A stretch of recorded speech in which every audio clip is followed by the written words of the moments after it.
This week at work, I had one of those engagements with a business owner that left me so excited. It is a business that arguably makes some of the best artisanal sourdough bread in the world, and that is no mean feat.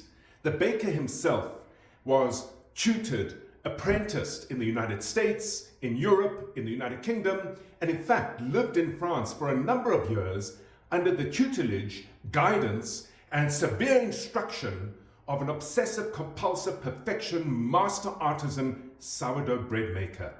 What left me excited about the business is a conversation that we had.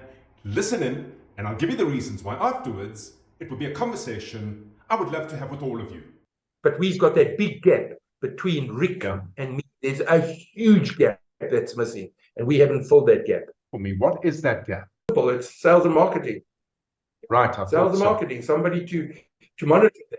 You know, Rick and I share that responsibility, and it's very time consuming. Most of the time, it's we work like firemen. We run around with these fireman suits, and the fire will appear, and then we come with our little fire engine, we put out that fire, and then we run to the next one. That's not how you run a business.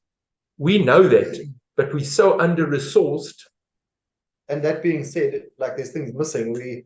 We've still grown in terms of our sales. I mean, we're probably 50% up this year, or we'll end this financial year 50% up on the prior year, and I think we were 40 or so percent up on the year before that. So like it's still growing fast, but we've had so many reps and agents that just let us down, and we don't have that person in that key role dealing with checkers on the national level, dealing with the agents, dealing with the distributors, and handling that side of it. We've been filling that gap, but also because we didn't have the money to employ somebody. So like it's been a juggle.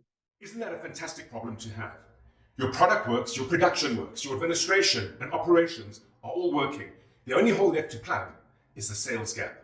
And yet it is the single biggest challenge to get right.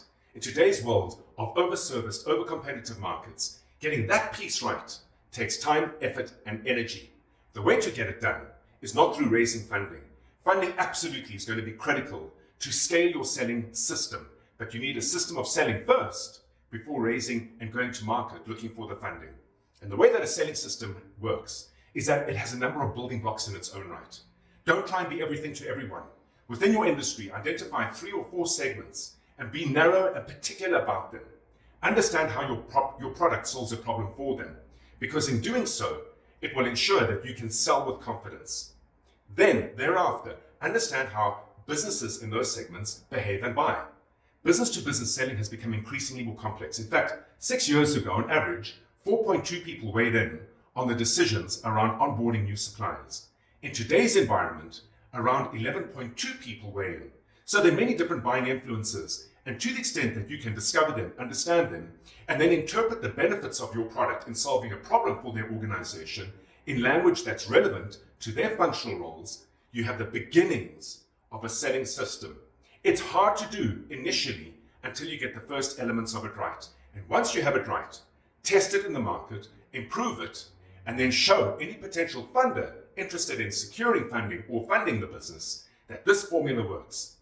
It's essential to precede your funding round with that. It will increase the number of funders you have options against.